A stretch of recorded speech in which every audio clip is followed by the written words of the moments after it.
Shalom Bapak Ibu, saudara sekalian yang dikasihi Tuhan. Mari kita bersama kembali akan beribadah secara online. Mari kita satukan hati, masuk di dalam doa. Bapa kami dalam surga, terpujilah namamu. Sekalipun pada pagi hari ini kami masih tetap harus ibadah secara online, tetapi biarlah kiranya Tuhan, kami boleh menyiapkan hati kami dan kami boleh mendapatkan berkat-berkat secara rohani daripadamu. Biarlah ibadah ini merupakan waktu yang indah bersama dengan Engkau, bersama dengan keluarga kami, bersama dengan semua jemaat Tuhan. Terima kasih Tuhan, pimpin ibadah kami dari awal sampai pada akhirnya di dalam nama Tuhan Yesus. Bahwa pertolongan kami datangnya daripada Tuhan Allah, pencipta langit dan bumi. Turunlah kiranya dalam ibadah kami pada pagi hari ini anugerah, damai sejahtera dari Tuhan kita Yesus Kristus. Amin. Mari saudara sekalian, kita akan naikkan sebuah pujian yang berjudul Dia Buka Jalan. Dia buka Jalan saat tiada jalan, dengan cara yang ajaib dibukanya jalan. Dia menuntunku dan memeluk diriku, dengan kasih dan kuasanya Dia buka jalan. Dia buka jalan. Dia buka jalan saat tiada jalan, dengan cara yang ajaib dibukanya jalanku. Dia menutupku dan memeluk diriku, dengan kasih dan kuasanya Dia buka jalan. Dia buka jalan. Di belantara Dia tetap menuntunku. Sungai di gurun ku temui, langitkan kakinya dan firman-Nya tetap. Saat ini Dia buka jalan.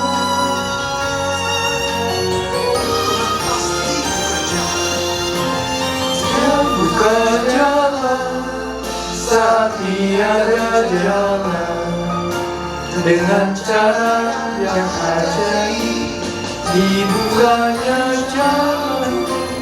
Dia menutupku dan memeluk dirimu, dengan kasih dan kuasanya Dia buka jalan.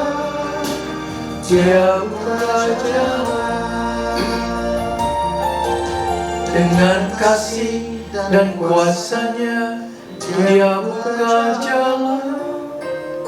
Dia buka jalan.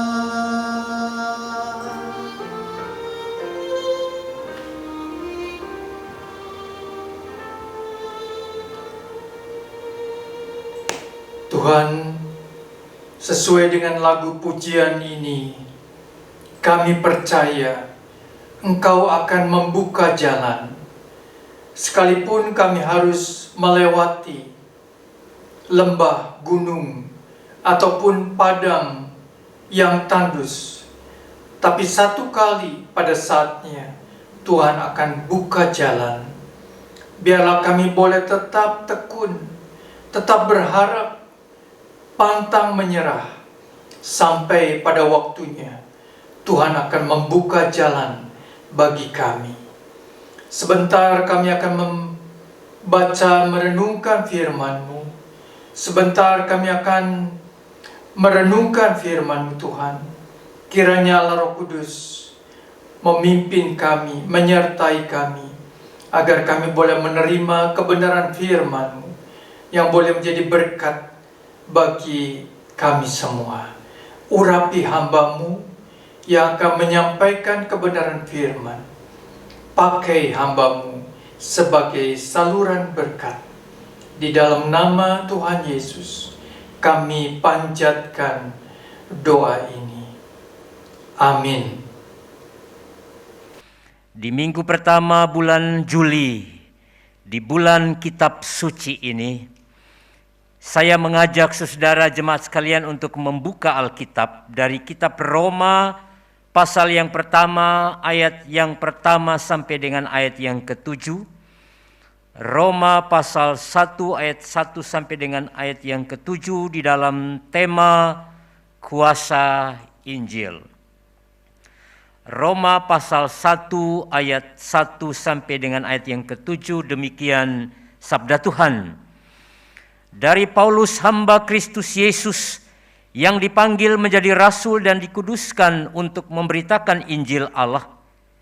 Injil itu telah dijanjikannya sebelumnya dengan perantaraan nabi-nabinya dalam kitab-kitab suci tentang anaknya yang menurut daging diperanakan dari keturunan Daud dan menurut roh kekudusan dinyatakan oleh kebangkitannya dari antara orang mati, bahwa ia adalah anak Allah yang berkuasa, Yesus Kristus Tuhan kita. Dengan perantaraannya kami menerima kasih karunia dan jabatan rasul untuk menuntun semua bangsa, supaya mereka percaya dan taat kepada namanya. Kamu juga termasuk di antara mereka, kamu yang telah dipanggil menjadi milik Kristus. Kepada kamu sekalian yang tinggal di Roma, yang dikasihi Allah, yang dipanggil dan dijadikan orang-orang kudus, kasih karunia menyertai kamu, dan damai sejahtera dari Allah Bapa kita dan dari Tuhan Yesus Kristus. Berbahagialah setiap kita yang suka membaca, merenungkan, dan mau melakukan firman Tuhan dalam kehidupan kita tiap-tiap hari. Haleluya. Saudara-saudara yang dikasihi oleh Tuhan, berkuasa adalah satu-satunya kekuatan dari Injil atau Alkitab atau firman Tuhan yang kita miliki. Ia berkuasa untuk mengubah kehidupan manusia, bahkan mengubah dunia ini. Bukankah dengan kuasa perkataannya dunia dicipta? Dengan kuasa perkataannya banyak orang disembuhkan. Dengan kuasa perkataannya kita diampuni. Dan dengan kuasa perkataannya ada kehidupan. Sayangnya saudara, banyak orang yang enggan menerima Injil. Bahkan tidak sedikit yang menolak Injil, yakni Yesus Kristus itu sendiri. Dan akhirnya mati di dalam kekekalan. Mereka cenderung meragukan kuasa firman Tuhan, bahkan menghina dan menjelek-jelekan. Tetapi juga ada yang gaya penolakannya lebih sederhana. Misalnya tidak pernah membaca firman Tuhan dan merenungkan, apalagi menerapkan dalam kehidupan sehari-hari. Istilah zaman sekarang, Alkitab dicuekin habis. Saudara, sejarah membuktikan bahwa banyak manusia yang suka mengkritik dan menghina Alkitab atau firman Tuhan, ternyata mereka semua mati dalam kebinasaan. Sebaiknya orang yang percaya akan firman Tuhan, ia diberi kekuatan serta berkat dari generasi ke generasi, bahkan akan memperoleh kehidupan yang kekal abadi. Dan itu terbukti, saudara. Bukankah sudah ditegaskan di dalam Injil Matius pasal 24 ayat yang ke-35. Langit dan bumi akan berlalu, tetapi perkataanku tidak akan berlalu. Sampai di sini jelas bahwa kehidupan kita dalam dunia terbatas. Tetapi firman Tuhan itu kekal, karena dialah yang sanggup untuk mengubah kehidupan kita. Saudara, manusia yang menolak firman dengan ekstrim maupun cara yang lembut, sederhana, rata-rata disebabkan karena kebebalan hati. Jadi banyak orang yang bebal hati karena itu dia menolak firman. Baik secara ekstrim maupun yang saya katakan secara sederhana tadi. Dan jika manusia menolak untuk diubahkan oleh firman. Jika saudara dan saya menolak untuk diubahkan oleh firman Tuhan. Maka benarlah yang dikatakan oleh Calvin, sang reformator gereja, bahwa sesungguhnya mereka telah merendahkan dan memilih kematian. Mereka telah merendahkan Yesus dan memilih kematian. Dan itu artinya bahwa kepengiringan Yesus selama ini hanyalah kepalsuan belaka. Saudara, kalau kita kembali memperhatikan ayat bacaan tadi, di mana saya mengajak kita melihat sehebat apa kuasa Injil itu mengubah seorang pribadi yang bernama Paulus. Nama Yahudinya adalah Saulus. Bagi orang Romawi, biasanya mereka memiliki 3 nama. Dan Paulus itu adalah nama dari sebuah keluarga besar Romawi yang sangat terkenal.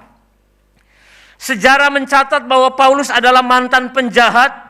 Dia seorang pembunuh yang sadis. Dia bergerilya kemana saja untuk mencari dan menangkap mereka yang percaya kepada Yesus. Lalu ia membunuh mereka dengan cara yang kasar. Tetapi karena perjumpaan dengan Injil atau perjumpaan dengan Yesus Kristus, akhirnya membawa sebuah perubahan yang besar dalam kehidupan Rasul Paulus. Dulu dia begitu militan ke arah yang negatif. Yang ada dalam pikirannya adalah jahat dan kejahatan.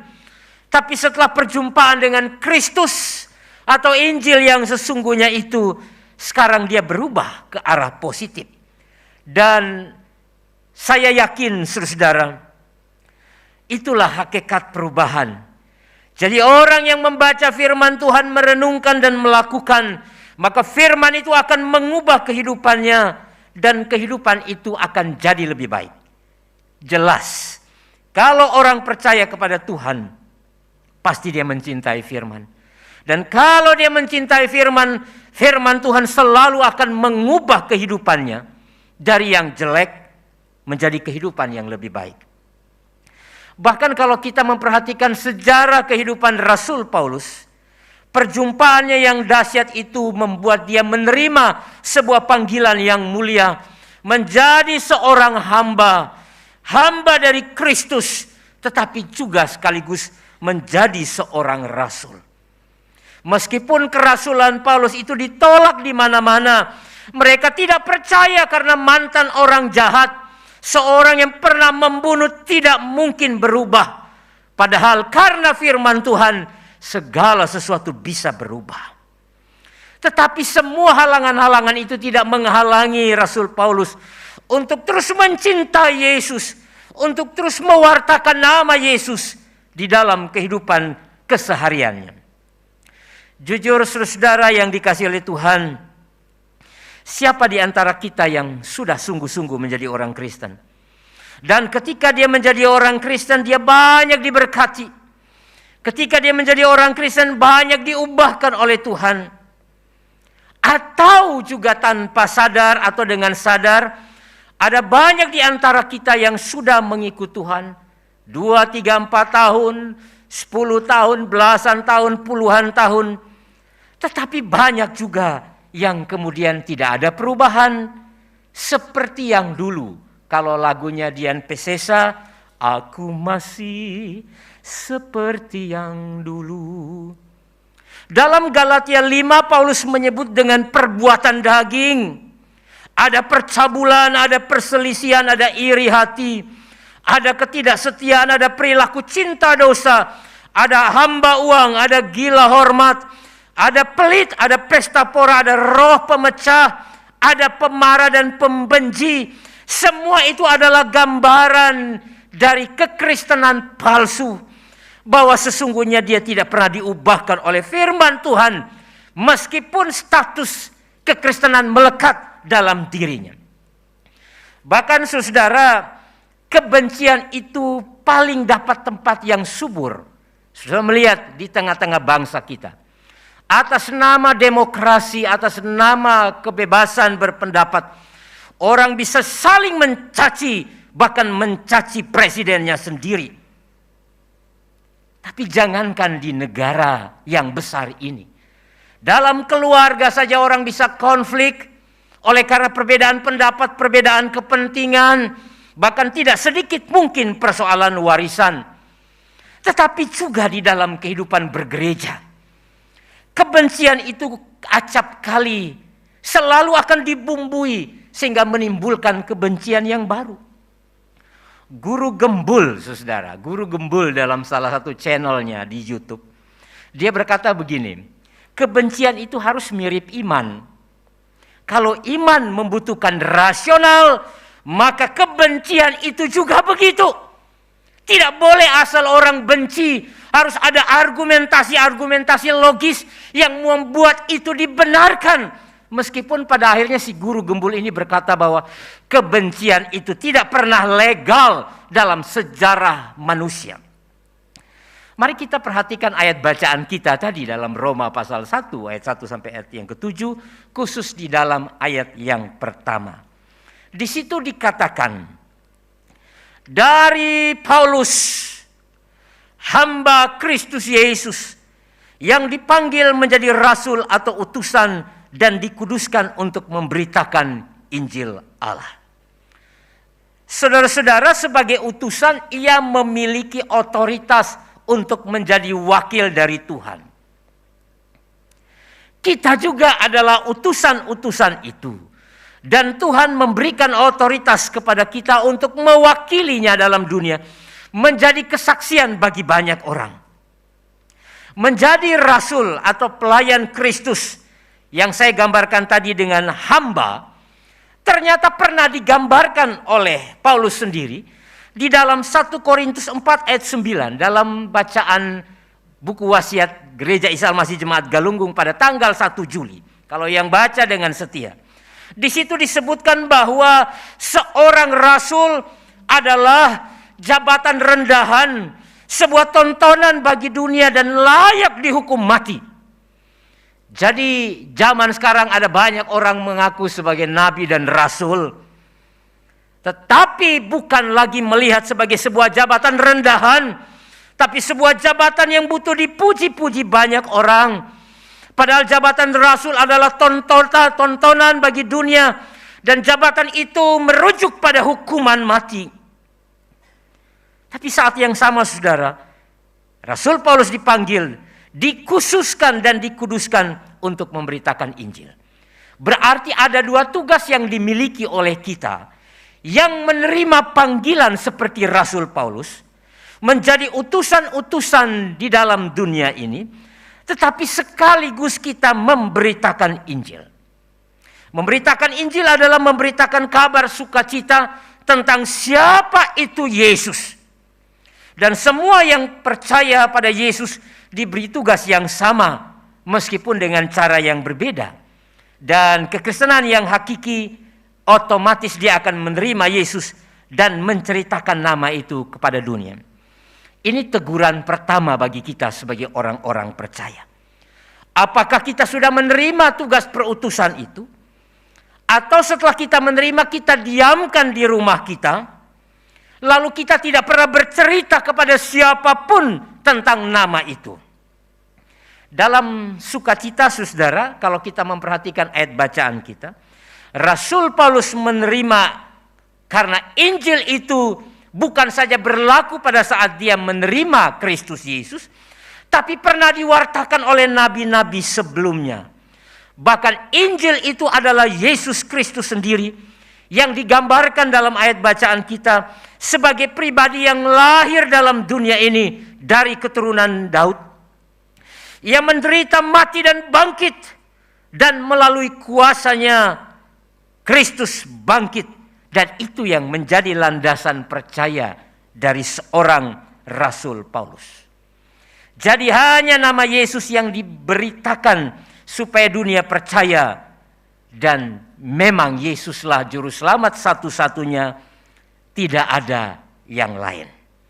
Nah, mari kita menyimpulkan ayat bacaan kita. Lalu bagaimana caranya kita memahami kuasa Injil ini dalam frame, dalam bingkai perubahan? Atau apa yang diubah oleh Injil yang berkuasa itu? Mari kita melihat pertama-tama. Perubahan yang pertama adalah mengubah cara kita mengikut Tuhan. Bukan berarti saya sedang mau mengajarkan saudara-saudara lagi. Tetapi seringkali saudara-saudara, cara kita mengikut Tuhan berbeda dengan yang Tuhan rindukan. Cara yang paling sederhana mengukur sejauh mana firman atau Injil itu mengubah kehidupan kita adalah dengan melihat seberapa jauh kesetiaan kita mengiring dan melayani. Itu contoh konkret. Kalau orang berkata bahwa dia diubahkan oleh Injil, maka ada perubahan cara dia untuk mengikut Tuhan. Dan cara untuk mengukur yang paling sederhana adalah ketika kita melihat seseorang setia mengiring dan melayani Tuhan. Jikalau tidak ada kesetiaan dalam mengiring dan melayani Tuhan, jangan pernah berkata bahwa dia adalah seorang pengikut Kristus. Karena itu adalah kebohongan belaka. Bagi Rasul Paulus, kesetiaan mengiring Tuhan itu anugerah terbesar. Di tengah-tengah masa yang sukar ini, saudara-saudara.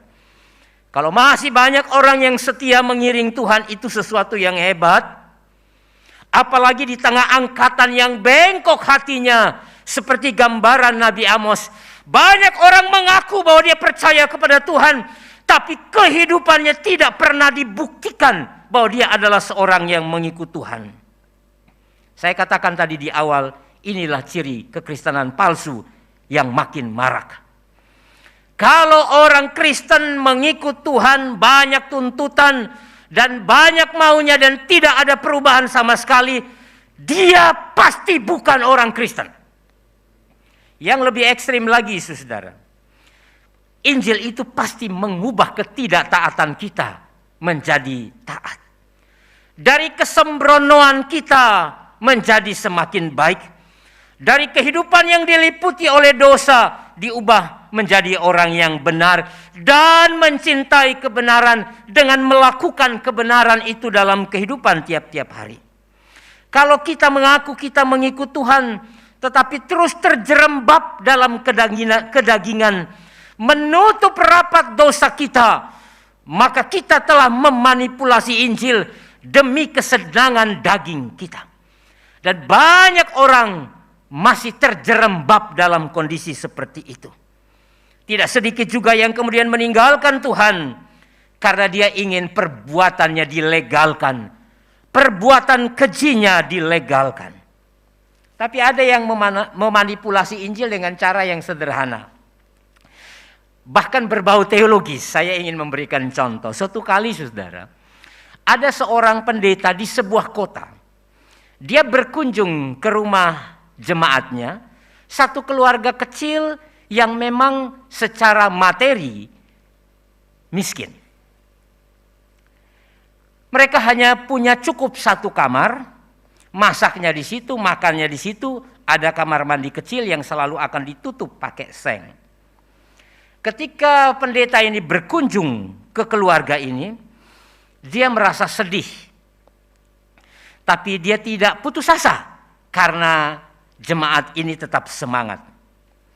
Lalu setelah percakapan pastoral, lalu mereka berdoa bersama-sama. Ketika pendeta ini berdoa, dia berkata, "Ampunilah dosa kami Tuhan. Dan hamba-Mu berdoa biarlah keluarga yang miskin ini diberkati pekerjaannya sehingga dia menjadi kaya." Sederhana bukan doanya? Saat selesai amin, jemaatnya protes. "Emang saya buat dosa apa Bapak berdoa untuk pengampunan dosa saya? Untuk apa Bapak berdoa buat saya supaya menjadi kaya? Bagi saya miskin ini sudah bahagia. Bukankah firman Tuhan pun berkata, berbahagialah mereka yang miskin di hadapan Allah?" Saudara lihat ya, Ini bahasanya teologisnya luar biasa. Akhirnya pendeta itu dengan santai dan berkata, baiklah Pak, mohon maaf untuk doa saya. Kalau begitu saya akan doa biar Bapak tambah miskin, supaya bahagianya makin bertambah-tambah. Sudah lihat, cara penolakannya berbau teologis. Tapi mengiring Tuhan dengan cara yang keliru. Dan karena itu kita harus senantiasa mencintai firman Tuhan. Agar firman Tuhan ini mengubah cara kita mengikut Tuhan. Bukan cara mengikut Tuhan menurut cara kita, tapi menurut cara Tuhan. Dan itu harus dibuktikan dalam kesetiaan kita melayani dan mengiring Tuhan. Tidak ada alat ukur yang lain. Yang kedua, saudara, firman Tuhan itu mengubah cara kita menghadapi kesukaran. Jadi kalau cara pertama adalah mengubah cara kita mengikut Tuhan, yang kedua mengubah cara kita untuk menghadapi kesukaran. Sampai pada titik ini, tidak semua orang punya kemampuan cukup. Itu sebabnya butuh orang lain untuk membantu menolong kita. Bahkan tidak sedikit yang membutuhkan motivator-motivator. Meskipun bisa saja motivator-motivator itu ketika mereka menyampaikan sesuatu, ada yang benar-benar di luar kebenaran sabda Tuhan. Tapi jujur kalau saudara membaca banyak buku, dunia menawarkan banyak cara untuk melawan dan menghadapi kesukaran. Misalnya cara melawan kesukaran, misalnya sakit. Kita berjuang berpikir positif. Kita berjuang untuk mengobati tubuh kita yang sakit. Kan kita mencoba untuk menghadapi kesukaran. Ketika kita mengalami kesusahan uang, kita mencoba untuk membungakan. Bahasanya investasi. Meskipun hati-hati karena banyak investasi bodong dan lain-lain. Saudara, kita punya kemampuan tertentu.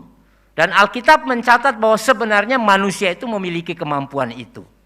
Tetapi seringkali dia tidak tahu bagaimana cara menggunakan kemampuan itu. Nah, Rasul Paulus menghadapi tantangan yang tidak mudah. Banyak orang yang meragukan kerasulannya karena lihat masa lalunya.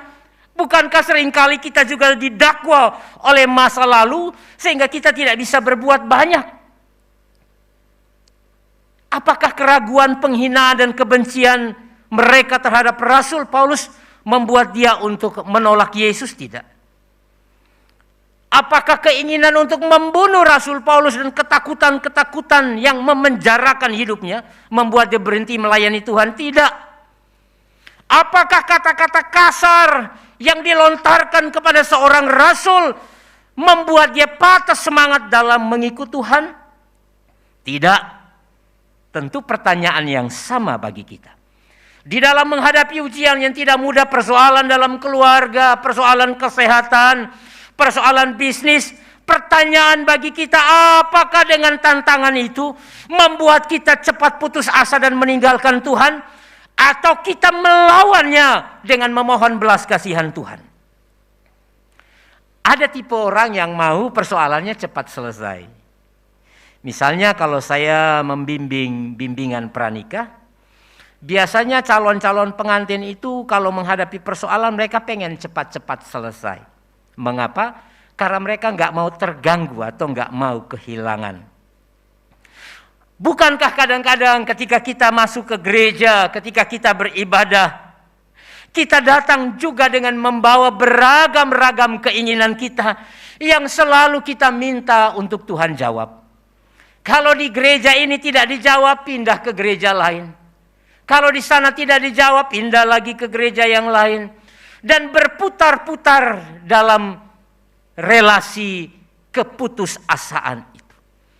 Makanya orang berkata bahwa manusia zaman sekarang, termasuk kekristenan zaman sekarang, itu bergaya Indomie, bergaya mie instan, maunya cepat.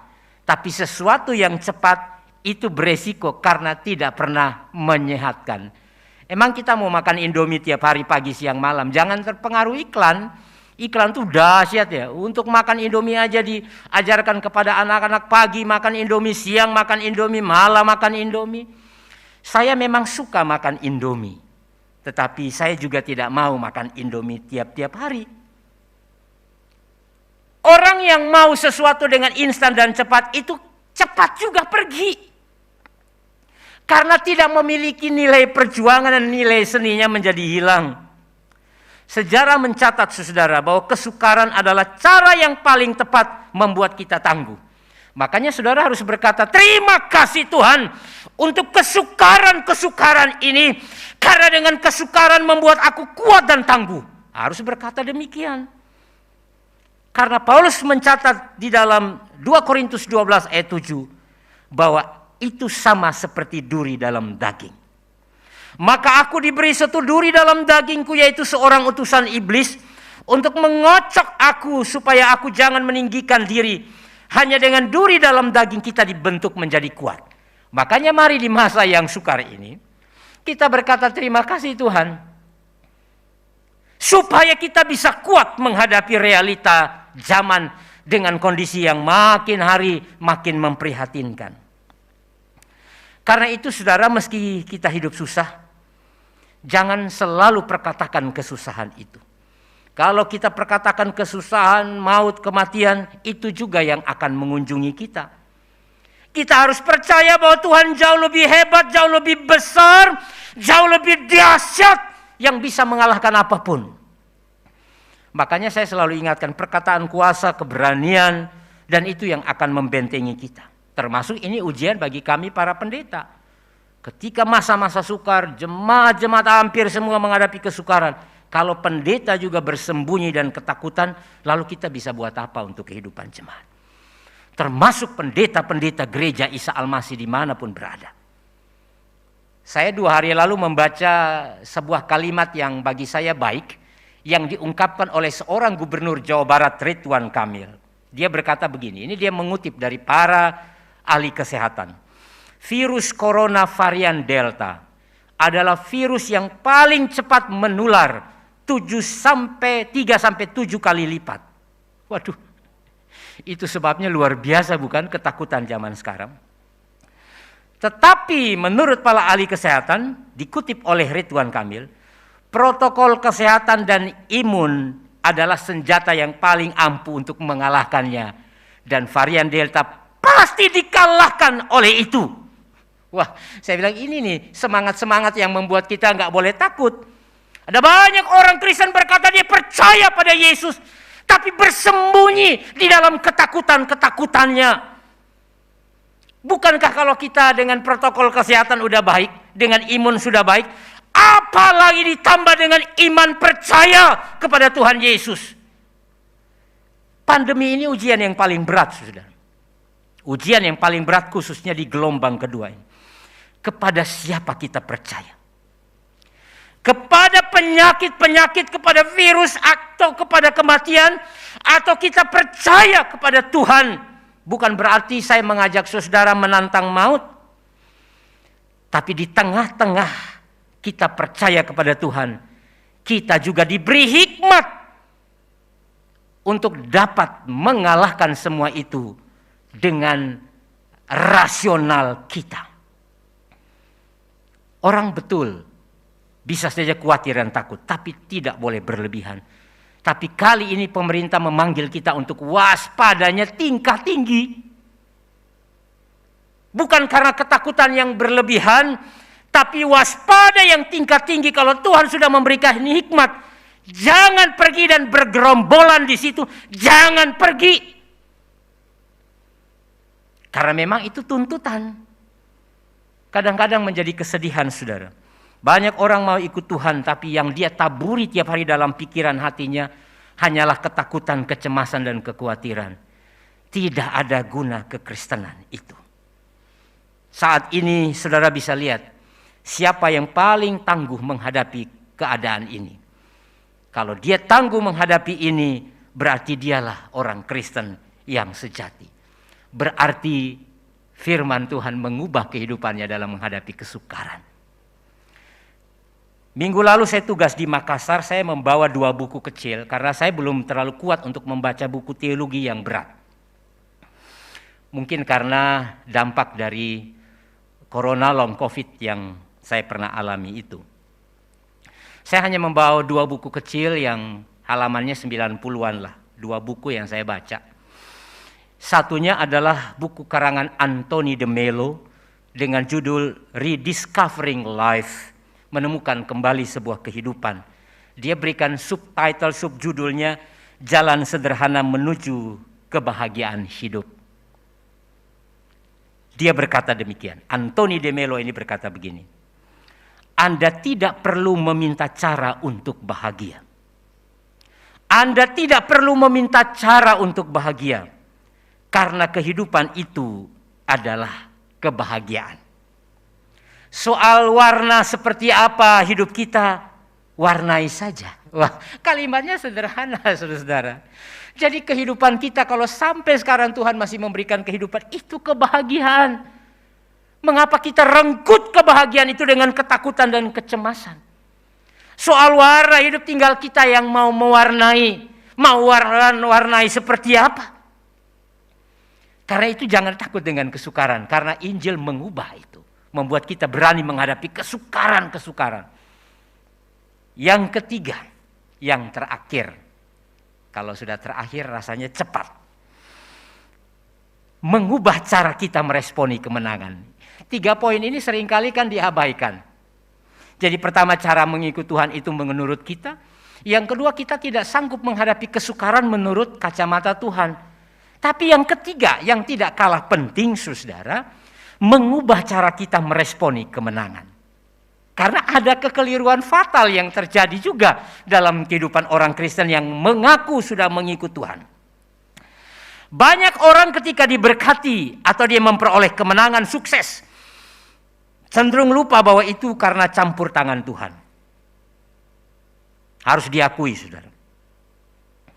Yang lebih berbahaya lagi ketika kita sehat dan menang, lalu kita merasa pantas karena kita adalah orang-orang suci yang begitu taat dan setia pada Tuhan. Saudara lihat, hati-hati.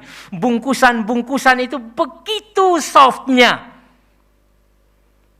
Tapi dibalik daripada dia berkata, karena dia orang suci, dia begitu taat pada Tuhan, dia akan berkata berarti orang yang sakit, orang yang miskin, orang yang lemah, orang yang gagal, karena banyak dosa dia layak menderita dan layak dihukum oleh Tuhan. Ini sebuah kesombongan yang mengancam kita. Bukankah kadang-kadang dalam kehidupan bergereja juga begitu? Wah, di gereja saya aman, di gereja saya. Mana ada yang aman zaman sekarang? Mau gereja besar, mau gereja kecil, semua menghadapi gempuran yang sama. Kesombongan terselubung biasanya dibungkus dengan bahasa rohani. Dan saya katakan ini sekali lagi mengancam kita. Seolah-olah orang yang kena COVID, orang yang sakit, orang yang gagal, mereka menderita karena dosa. Justru di masa sukar ini, kita dipanggil untuk membangun solidaritas. Supaya dengan itu kita ikut membentengi sesama kita. Kalau kita hanya memikirkan diri kita, ketakutan diri kita, kita sudah nggak pernah sempat lagi untuk memikirkan orang lain. Makanya buku kedua yang juga saya baca, yaitu buku Selamat Berhikmat. Ini adalah buku terbaru dari tulisan seorang ahli pendidikan bernama Andar Ismail. Dia mengutip sebuah kalimat dari Friedrich Nietzsche yang berkata begini, manusia berambisi menjadi Ubermensch, manusia super, yang semua kehendaknya harus jadi.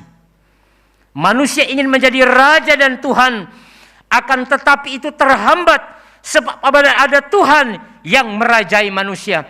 Selama ini manusia merasa hebat, dengan masa pandemi ini menyadarkan kita bahwa kita tidak ada apa-apanya dalam dunia ini, hanya Tuhan.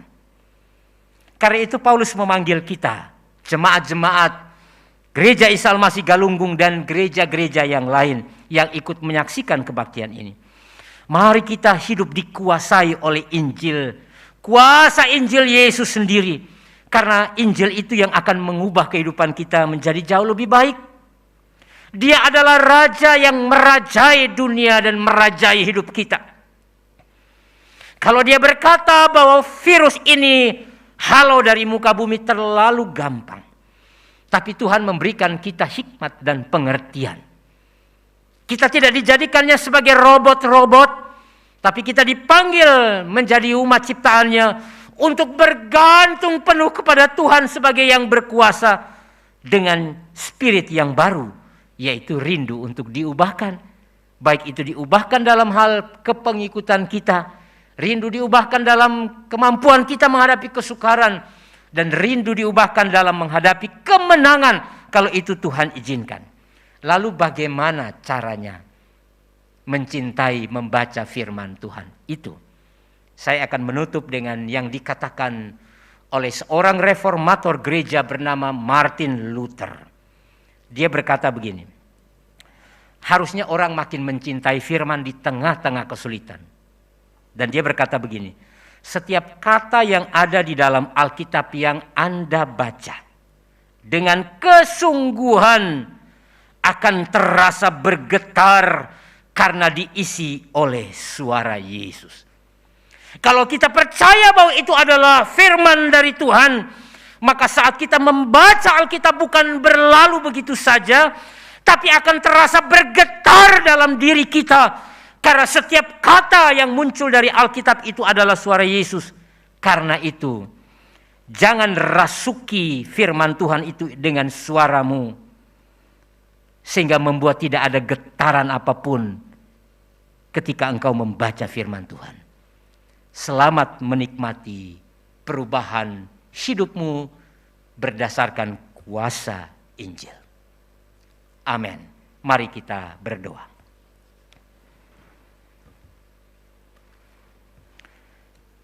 Tuhan, kami rindu untuk diubahkan oleh Tuhan di masa-masa yang sukar ini. Dan ajar kami untuk terus membaca dan mencintai firman Tuhan. Dan kami akan mengalami banyak perubahan dalam hidup ini. Terpujilah namamu dalam Kristus Yesus. Tuhan yang menjadi Raja atas kami dan Raja atas dunia, kami berdoa dan bersyukur. Amin.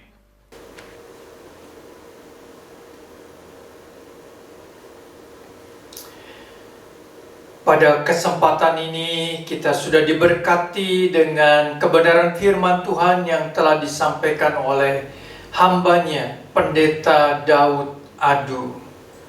Kami mengucapkan banyak terima kasih atas segenap jemaat, majelis dan juga gembala di tempat ini. Kami mengucapkan banyak terima kasih untuk pelayanan hambanya, Pendeta Daud Adu. Tuhan Yesus memberkati. Mari kita akan satukan hati, menutup ibadah kita dengan doa. Tuhan, kiranya Allah Roh Kudus memeteraikan firman-Mu di dalam hati dan kehidupan kami pada saat kami harus melewati masa pandemi yang sungguh mungkin membuat kami kecil hati. Tetapi biarlah iman kami boleh semakin kuat kepadamu. Iman kami diuji untuk semakin kuat dan berharap kepadamu. Terima kasih buat hamba-Mu yang sudah menyampaikan kebenaran firman-Mu. Tuhan memberkati hamba-Mu di dalam pelayanannya, di dalam jemaat yang Dia layani.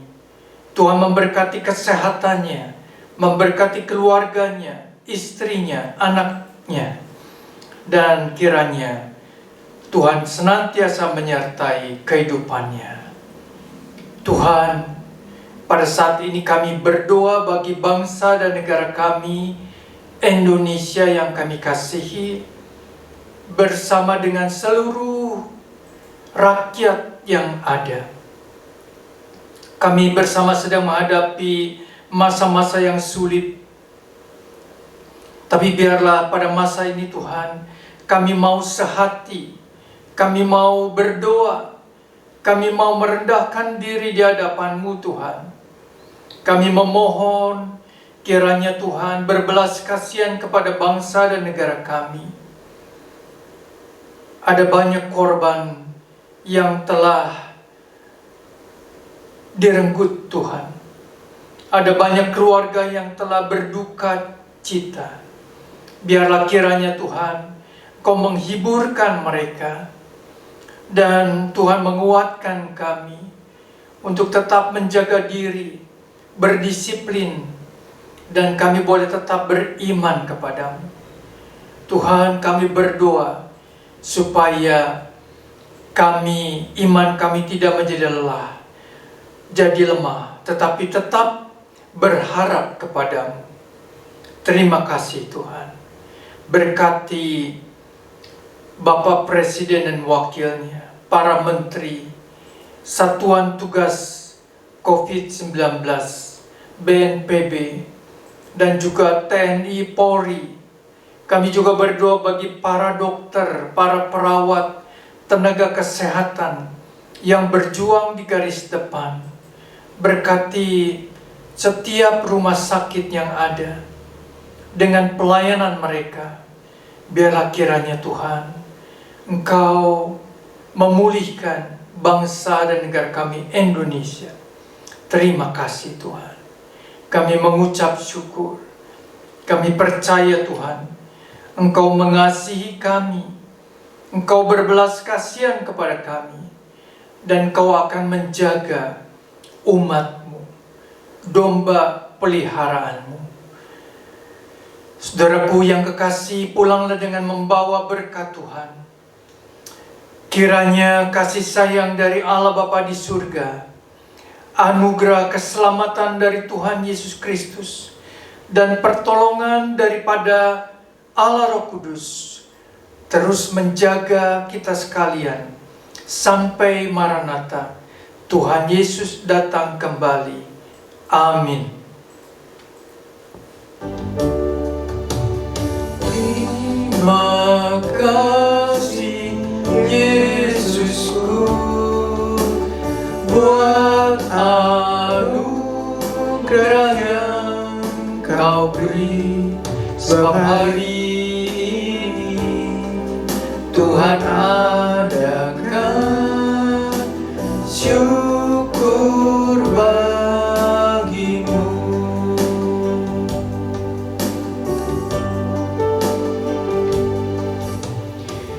Tuhan Yesus memberkati. Selamat hari Sabat.